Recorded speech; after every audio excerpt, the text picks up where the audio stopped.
বাংলাদেশের যতগুলো অর্থকরী ফসল আছে তার ভিতর কলা সব সময় পাওয়া যায়। কলা এখন সব ঋতুতেই পাওয়া যায়, 12 মাসই কলা পাওয়া যায় এবং কলা আমাদের শরীরের জন্য অনেক উপকারী।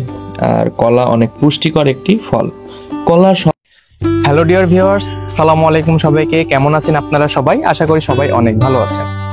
ঘরে কিংবা বাহিরে, দেশে কিংবা বিদেশে, যেখান থেকে এই ভিডিওটি আপনারা দেখছেন, আমি নিশান নাহিদ শান্ত, সবুজ শিক্ষার পাঠশালা ষড়ঋতু হর্টিকালচার ইউটিউব চ্যানেলে সবাইকে জানাই শুভেচ্ছা ও স্বাগতম। মানবিক দৃষ্টিভঙ্গির দায়িত্ববোধ থেকে একটি সবুজ পৃথিবী গড়ে তুলতে এবং এই ধাত্রীকে আরেকটু বেশি সবুজায়ন করতে সামাজিক আন্দোলন হিসেবে আমরা সকল প্রকার চারাগাছ রোপণ ও পরিচর্যা সম্পর্কে মানুষকে উদ্বুদ্ধ করি এবং প্রয়োজনীয় কৃষি শিক্ষা সহায়ক ভূমিকা পালন করি। আর সেই লক্ষ্যে ও উদ্দেশ্য বাস্তবায়নে পৃথিবীর সকল প্রকার গাছের চারা সম্পর্কে আমরা এই চ্যানেলে শিক্ষামূলক ডকুমেন্টারি তথ্য সরবরাহ করে থাকি। আমাদের স্লোগান হচ্ছে সবুজায়নী প্রাণ, চারাগাছ লাগান ও ধারিত্রীকে বাঁচান। নতুন নতুন গাছের চারা সম্পর্কে বিস্তারিত জানতে সবুজ শিক্ষার আপডেট তথ্য পেতে পাশে থেকে বেল আইকনটি চেপে দিন। আমাদের চ্যানেলটি প্লিজ সাবস্ক্রাইব করে রাখুন, আমাদের পাশেই থাকুন। আসুন তাহলে আজকের চারাগাছটি নিয়ে বিস্তারিত জেনে নিই।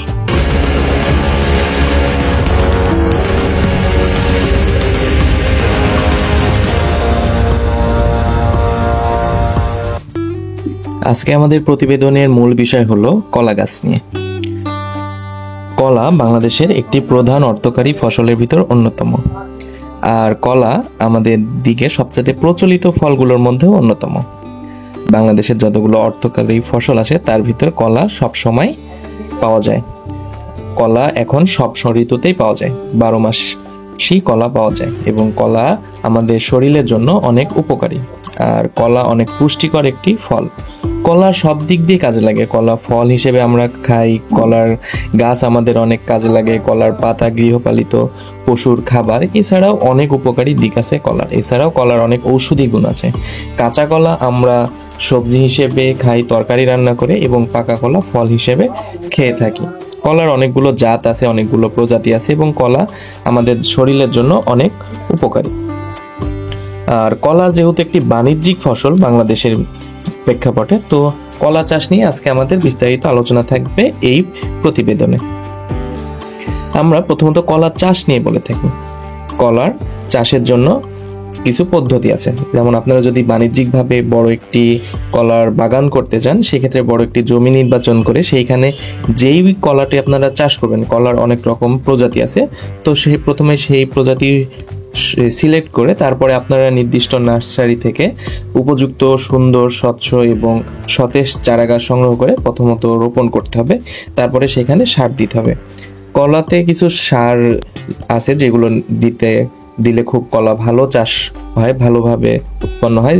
মূলত জৈব সার দিতে হয়, জৈব সার। এছাড়াও তার পাশাপাশি টিএসপি, এমপিও, ইউরিয়া, জিপসাম এইগুলো দিতে হয়। এছাড়াও কলা চাষের সময় কলাতে অনেক সময় পোকামাকড়ের উপদ্রব বাড়লে সেক্ষেত্রে পোকামাকড় দমনের জন্য বিভিন্ন রকমের ওষুধ আছে যেগুলো আপনারা ব্যবহার করতে পারেন। সবচেয়ে ভালো হয় আপনারা যদি বাণিজ্যিকভাবে বড় আকারে কলা চাষ করেন, সেই ক্ষেত্রে আপনার পার্শ্ববর্তী কৃষি তথ্য কেন্দ্র থেকে কৃষি অফিসারদের পরামর্শ নিলে, কারণ বিভিন্ন কলা গাছের বিভিন্ন রকম ঔষধ আছে, তো সেটা আপনারা বিশেষজ্ঞের পরামর্শ নিলে ভালো হয়।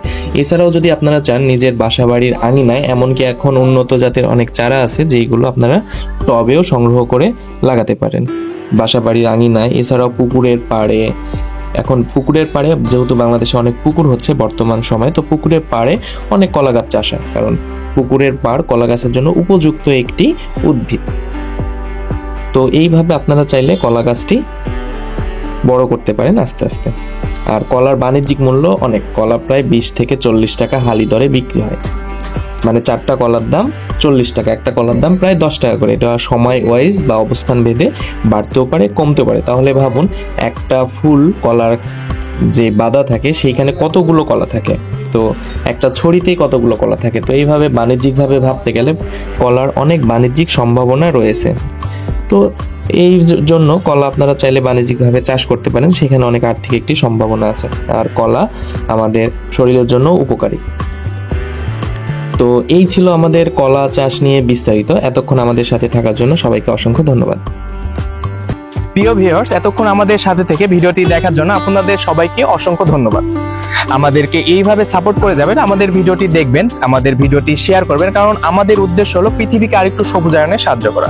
আপনার একটি শেয়ারের মাধ্যমে এই ভিডিও অন্য কারো কাছে পৌঁছে গেলে তারাও গাছ লাগানোর জন্য একটু উদ্বুদ্ধ হবে। তো আমাদের উদ্দেশ্য হলো পৃথিবীকে একটু সবুজায়নে সাহায্য করা। তা আপনারা আমাদের এই উদ্দেশ্য বাস্তবায়নে একটু আমাদের সাহায্য করবেন। আর এতক্ষণ সবাই আমাদের সাথে থাকার জন্য সবাইকে জানাই অনেক শুভেচ্ছা। ভালো থাকবেন সবাই। নতুন ভিডিও আসা পর্যন্ত আমাদের সাথেই থাকবেন। অসংখ্য ধন্যবাদ। সালামু আলাইকুম।